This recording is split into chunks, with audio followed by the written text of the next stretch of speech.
Yung kalaban ko yan. Pag matamaan ko yan, putol ulo yan.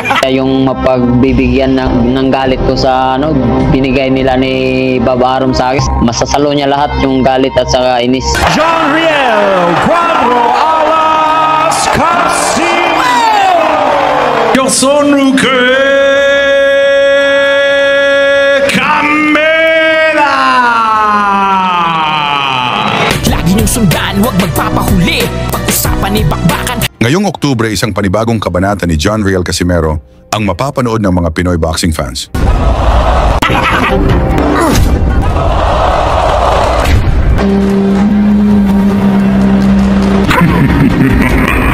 Pagkatapos pumirma sa Kameda Promotion sa Japan, agad sinalang si Casimero sa malaking laban.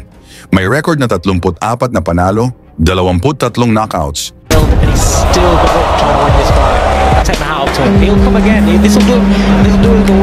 at itinapat siya pinakamalakas na pambato ng Kameda Clan. Si Casimero ay 3 Division World Champion, 8 taon nang walang talo, 12 bansa ang nilusob, lahat pinabagsak ang kanilang mga kampiyon. Sa huli ay sa Japan, pinatulog ang Mexican knockout artist na si Saul Sanchez at mismong si Naoya Inoue kinilabutan.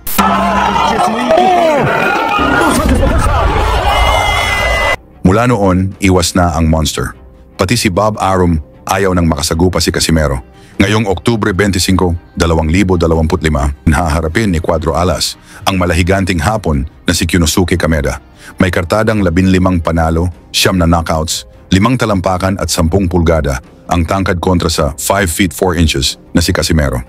Si Kameda ay pinsan ng mismo ng promoter, nakapagbigay ito ng sakit ng ulo sa #1 contender na si David Picasso at sa isa pang sa #1 contender na si Luis Neri, ang unang nagpabagsak kay Inoue. Para lalo pang makita ang bangis ng Cuadro Alas, panoorin natin ang laban kontra sa undefeated Olympian knockout artist na si Duke Maika.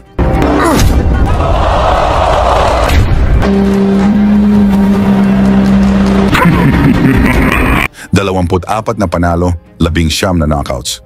At walang talo nang dahil sa laban na ito, umiwas na si Naoya Inoue. Sa pagbungad ng unang round, sumugod si Mika at tumama ng solidong suntok. Pero parang walang epekto ito kay Cuadro Alas.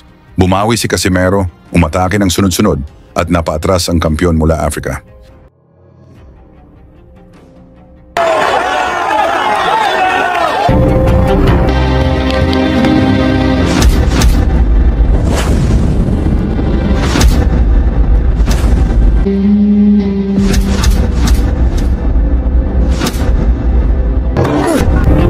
Round, and these two 118-pounders are capable of doing it. What a pace to kick off this time. Second round, palitan ng mabibigat na suntok. Pero habang lumulusob si Maika, mas lalong lumalakas ang atake ni Cuadro Alas.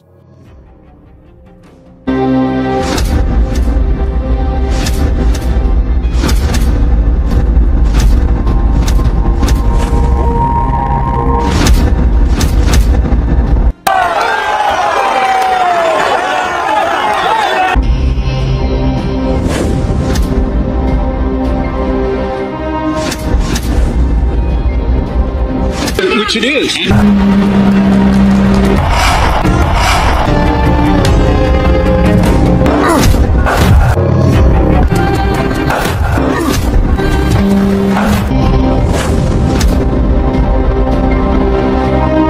Mula sa mabilis na suntok ni Casimero ang tumama, bumagsak ang African, ngunit nakatayo pa ito at lumaban.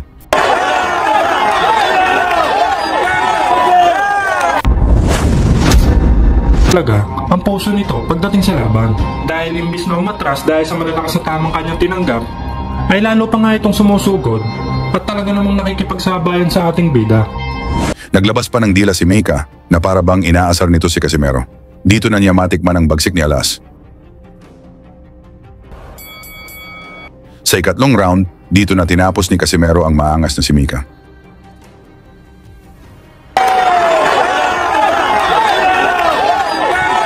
Isang malakas na uppercut ang dumapo, muling bumagsak si Maika at napilitan ng referee na itigil ang laban. Panalo si Casimero sa pamamagitan ng third round TKO, matagumpay na nadepensahan ang WBO title. Sa inyo naman palagay, kaya pa ba mag-world champion ni Casimero? Pag-usapan natin yan sa baba. at isama nyo na ang inyong lugar para alam natin saan na umabot ang suporta ng mga Pinoy sa laban ni Casimero kontra Kameda ngayong Oktubre 25, 2025. Lagi niyong sundan, huwag magpapahuli. Pag-usapan ni bakbakan, balita niya at laban. Mga Pinoy na di nagpapagapi. Salamat sa mga suporta na lagi nandyan.